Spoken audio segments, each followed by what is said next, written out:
Okay, so here's the Chapter 8 review. Now it's in two parts. Part 1 deals with formulas, and then there's Part 2 that deal with the equations. Okay, so for Part 1, I'm just going to go through real fast through the study guide. Oxidation numbers, what are they? They're the same as charges. Okay, so if you got an oxidation number of +1, that's the charge number of, let's say, the hydrogen atom.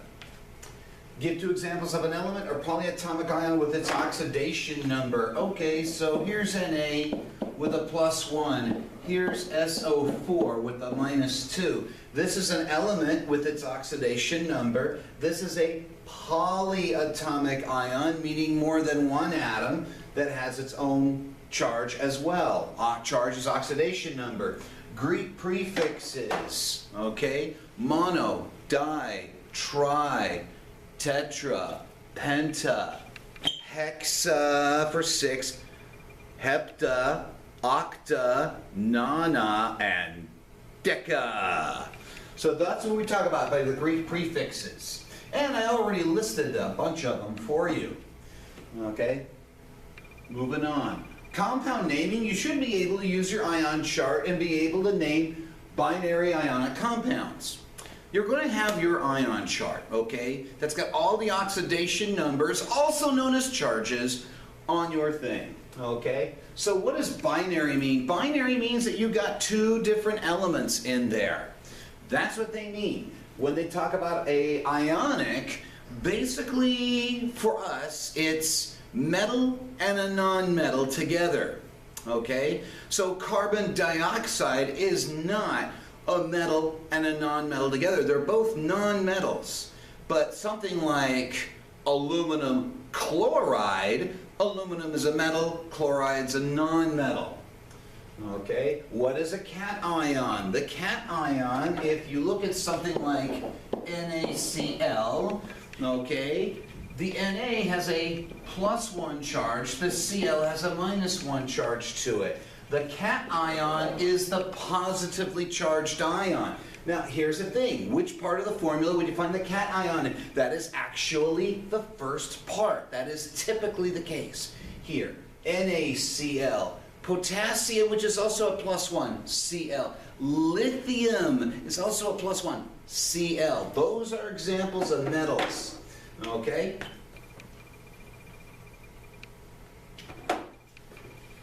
All right. These you should be able to know how to do that. You can use your ion charts for that. So I'm not having you guys do that.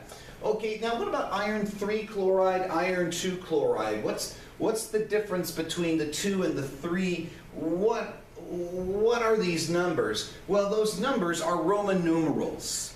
And the reason why we have those Roman numerals is because there are cations that have more than one oxidation number / charge number. So for example, here we can look at iron 3 chloride, iron 2 chloride. Well, okay, so what does that tell us about iron 3? Well, iron 3, it tells me that it's an Fe with a 3+ charge. That's what that Roman numeral 3 says. The iron 2 is also an iron, but it has a +2 charge. They're related, but they're not exactly the same, okay? Think about it that way. So when we go and balance these formulas, okay, why do we need to balance them? Well, it has to do with that stability thing, okay? I have here a helicopter model that I have been working on, and it's kind of important that when I paint the helicopter model up here, you can take a quick look at it. It's not completely done yet. I have the rotor blades and all that, but here's the thing though, the paint needs to stick to the surface of the model. So there has to be some kind of a bond there. So the formula needs to be stable, the formula that goes into making the paints. They have to be stable, because if they're not, then they start to fall apart. Cracks start to form in the paint, and it starts to peel off, and that's not really good because that looks bad, you know, for a guy in my hobby. It looks bad. Okay, so real life example. So here for iron with a 3+, best way to look at it is you're going to need 3 chlorines, each one with a -1 charge, to totally balance this out to its 0. Here for iron 2, you're going to need 2 chlorine atoms in order to balance them out to 0. Okay. Gotta keep going. Now I've already answered these 2 questions here, so we're moving on. What is the stock system of naming compounds? Well, if we look at Fe, oops. If we look at FeO, that's iron 2 oxide. This, ladies and gentlemen, is the stock system for naming something.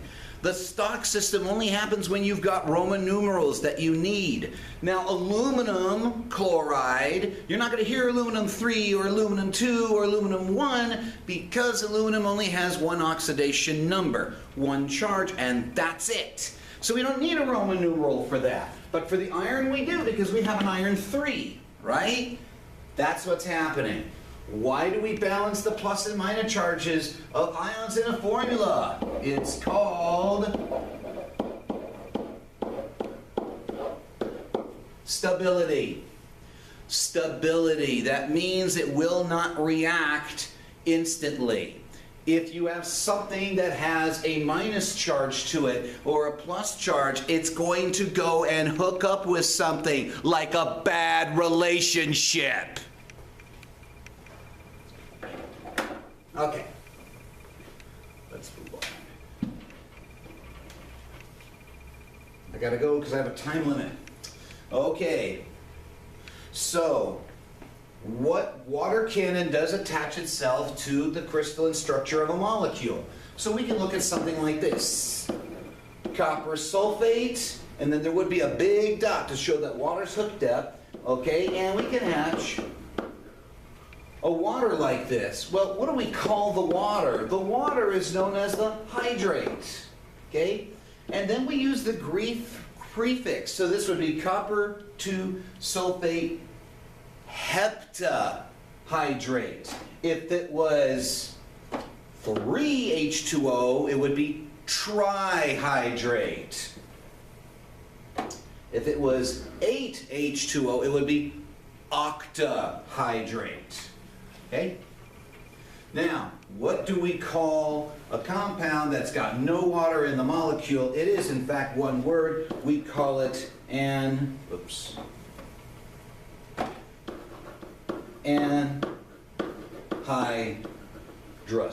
That means something that is not full of water. Okay? Oops. Put that in. So that means it's something that's not full of water. Here's some examples here for you guys for practice. I am not going over those. Okay? I just want to keep moving on.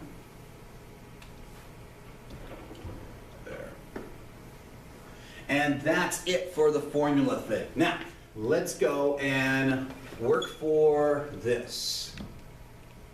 Okay? Part 2, equations. This is going to be the biggie. Okay? Examine the following reactions. So we have 4 irons and 3 O2s, and we get 2 of these Fe2O3s.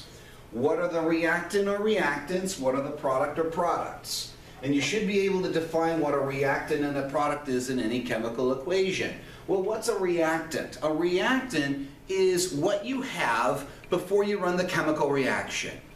Another way to look at it, it's ingredients. Like baking. If you're baking a cake, you know, you have like eggs and flour and sugar and all that other stuff. Those would be ingredients like reactants in a chemical reaction. But in baking, it is a chemical reaction. Stop and think about it. Now, product you have on the other end. So this side is the product here. This is what you're going to end up with.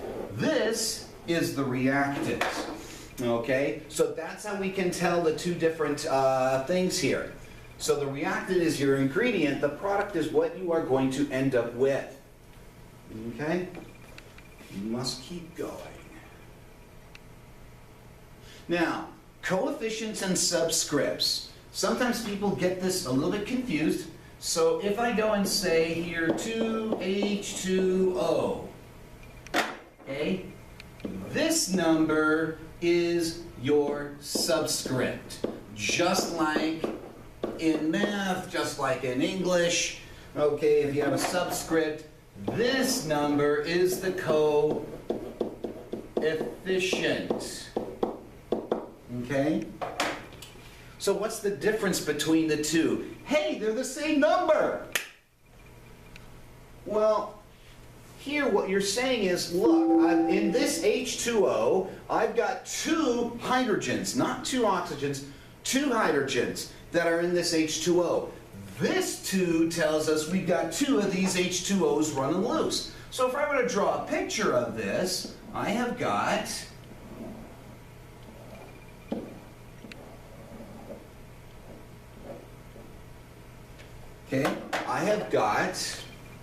the 2 here represents the whole thing. That's what your coefficient represents. The 2 here represents these. That's what it represents. That's the difference. So when you are working with balancing an equation, the only thing you ever get to mess around with is this. This is the only time. So if I draw this again down here, what part of any equation can we change to balance? It is this one right here, our coefficient. No, no, no on the subscript. Bad child, no, no, no. You never change the coefficient. You change it, you change what it is. Okay, crud. Mistake. You don't change this. This is the subscript. This is not the coefficient. This is the subscript. This is our coefficient. We can change coefficients. We can change how many of these Mickey Mouse molecules we've got. But we cannot change the subscript, guys, because you change the identity of it, okay? Because if you look at H2O and H2O2, you'd say, well, gee, what's the difference? I've got two hydrogens, one oxygen here. Here I've got two hydrogens and two oxygens here. Well, wait, but they're both made of O's and H's. Right, but the H2O2 will kill you because it's hydrogen peroxide. Yeah, can you imagine that right over here? Okay, should be seeing this. All right, I gotta go and erase all this. So you should be able to, oh, come on, really? Okay, so put it right over the Y. And I'm making sure I got it, all right? It's a question of lining up where is that circle. Try it again.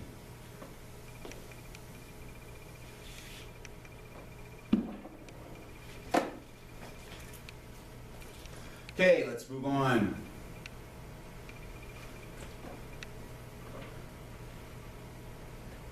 Why do we need to balance every atom of every element on both sides of the reaction?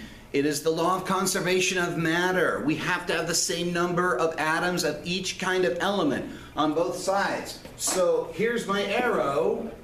I've got 6 oxygens here, 4 hydrogens here. On this side, I've got to have 4 hydrogens and 6 oxygens. It's the conservation of matter. We can't sit there and go, 4 hydrogens, 6 oxygens, so we'll just have 2 hydrogens, 5 oxygens, it doesn't matter, it's like being at the Oscars, you know. No, it does matter in the real world, boys and girls. It does. Okay.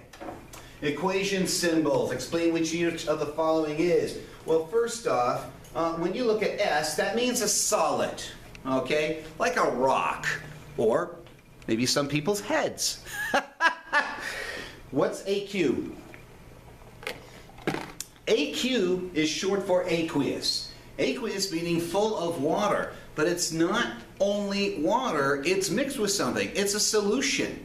So you could look at coffee, for example, as an aqueous because it is a solution. You could look at orange juice because that is also a solution. Now, if we're talking medical, think about saline solutions where you have salt mixed with water. That's an aqueous situation. Think about glucose or some kind of sugar mixed with water. That is also an aqueous solution.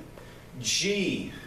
G does not mean gangsta, yo! It does not. It means gas, okay? The same kind of gas that we make and it escapes us every day, whether it's through our mouth or the other place I'm not going to get into. Hey, it's early in the morning and I've got the microphone so I can say anything I want. Deal with it. All right, what does the arrow mean? It means this is going to result. This is what you're going to get. What does the triangle above the arrow mean? What do we mean? Well, when it looks like this, that means you got to add heat. Heat, I mean, and I'm not talking about body heat. I am talking about you put a lab burner underneath, okay? And you light that lab burner, it's burning, and it heats up. Okay? Now, I didn't talk about that in class, okay, but just to show you guys, if you see an element above the arrow, it's a catalyst, like this. Well, what in the world is a catalyst? That is something that will speed up the rate of a reaction, and it doesn't get used up. It kind of like makes things happen. Kind of like for an actor's career, or perhaps a hip-hop artist, rap artist, rock artist, you know, they have people called agents, okay? They kind of help make things happen, okay? They make it easier for the celeb to go and do whatever it is that they are being paid to do, okay? So that's what a catalyst does. In our bodies, catalysts are also called enzymes. Balancing equations. Well, let me get through the rest of it before I go and see how much time I got left for balancing, if I have it. Types of reactions. We talked about, whoops, come on. Yeah, guys, we talked about 4 kinds of reactions. Synthesis, okay, you are putting something together. A plus B gets you AB, okay? Decomposition. You got AB, you do something to it, you get A plus B. Okay? So, single replacement reaction. Well, I mentioned it to you again. Here's AB plus C. Okay? And then you end up getting CB plus A. Why is it single displacement? Because only one compound is affected. The C went and kicked the A out. The A is now by its lonesome. This is a single replacement, single displacement, same idea. Okay, let's move on. Because like I said, I don't have a lot of time left. All right, double replacement reaction. This is one as we're finishing up here, guys. For double replacement reaction, really simple. AB plus CD, and then you end up getting CB plus AD. In other words, A and C, they swap partners. They were an item before they went to prom. During prom, something happened, and then they walked out with different partners. Double displacement. 2 compounds were affected, just like 2 couples were affected by this. Whereas single replacement was 1 couple was affected by this. Okay.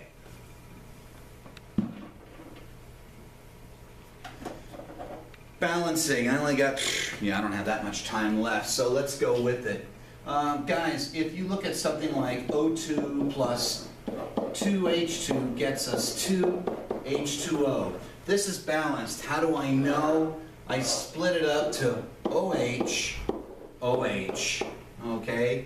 And remember, the only thing you get to change are these, your coefficients, okay? So I've got 2 oxygens here, 2 times 2, 4 hydrogens, 2 times 2, 4 hydrogens, 2 times 1, 2 oxygens. So this is an example of a balanced reaction. Okay, guys, that's it, and I'm running out of time. So, I wish you the best. Take it easy.